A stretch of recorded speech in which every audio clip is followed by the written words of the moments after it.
हजारों बहनें बच्चों सहित वहां माताएं बैठी हुई हैं ठंड में।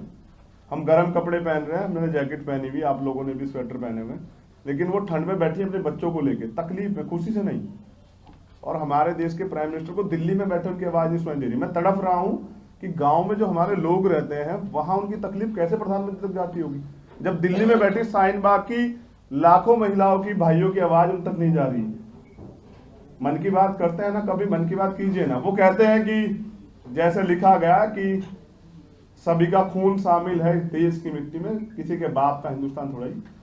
मैं कहता हूं मैं अपना खून देने को राजी हूं। पीएम साहब चेक कराएं, वो कपड़ों से पहचान करते हैं, मैं खून देने को राजी हूं। हमारे जनाब वजीर आजम श्री मोदी जी भी दें अपना खून और चेक कराएं और बताएं कि किसके खून में भारतीयता है। आप कहां से चेक कर रहे हैं? जिन लोगों की पीढ़ियां यहां पैदा हुई, जिन्होंने इस मुल्क की आजादी के लिए कुर्बानियां दी, आज उनकी आइडेंटिटी पर सवाल खड़ा कर रहे हैं। किनकी? असम में जो हुआ उनकी, जिसमें 19 लाख आप कह रहे थे गृह मंत्री जी, करोड़ों घुसपैठी हैं, 19 लाख लोग निकले, 4.5 लाख मुस्लिम भाई हैं, बाकी सब दलित, पिछड़े, आदिवासी, सामान्य जाति के लोग हैं। कहां ले जाओगे इनको?